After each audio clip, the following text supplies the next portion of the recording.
to je tak hrozně... Ona mi tam vážně musela ta holka skočit, že jo? Ne, prostě ne, ona jde natáčet. Budu jí tam skákat. Proč ne, že jo? Proč ne? I'll be back and then you'll be mine. I'll be back and then you'll be mine. Be my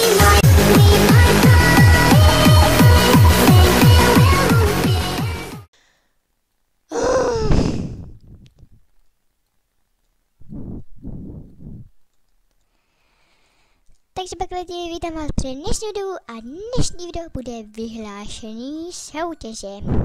Jdeme na to. Takže začala bych asi od 3. místa a rovnou si můžu říct, že jsem trošku podváděla a zvolila jsem víc lidí. Ale nevadí, jdeme na to. Takže 3. místo vyhrává.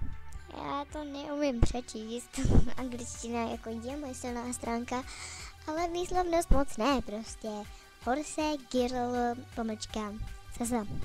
Moč sexy jméno. Takže to vyhrává 3. místo, ale ještě další místo vyhrává Emma Kojšová. Takže vy obě jste na 3. místě. A tady vám hodím obrázky, protože se mi strašně líbily, byly roztomilý. A tak no.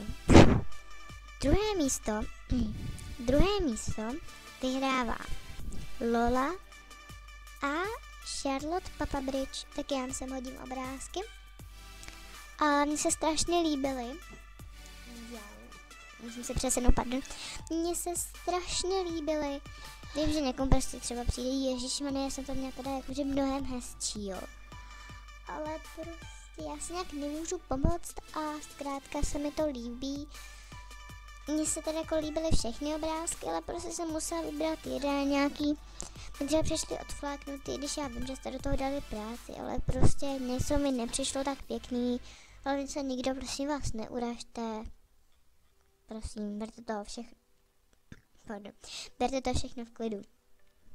No a 1. místo, a já myslím, že ta holka to má 100% zasloužený, protože jsem to dala i na tapetu. Je to úplně bombastická kresba, je vidět, že ona fakt jako na počítači umí hodně dobře. A to 1. místo teda určitě je, já když jsem to viděla na Skypeu, že mi to poslala, jakože ta holka, který jméno řeknu, vám poslala obrázek, tak já jsem mrknu, co mi ještě někdo poslal. Padla mi držka, čučila jsem na to jak cripple a bylo to fakt nádherný, takže... A 1. místo vyhrává Cadence Moon Knight. Takže...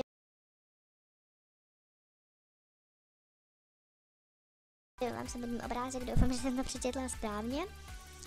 A taky bych se chtěla omluvit za věc, že vyhlášení soutěže měla být 36. A dneska je 1.9. 36. Co to do prdele melu, 38. A dneska je 1.9. Bylo to kvůli tomu, že já jsem neměla v ten den vůbec čas. Neměla jsem energii, nic. A hlavně ten čas mi do toho hrál. Jednu učitelku na češtinu a dejme tomu, že není moc zlatá. A my s Natkou se o sebe posereme. Sedíme teda jakože ve společný lavici, jako malý kydíce. No, nevadí. Můžete tak ještě jenom můj krásný barevný outfit. A tak, no. Jestli se mi loučím, mějte si krásně a šusák.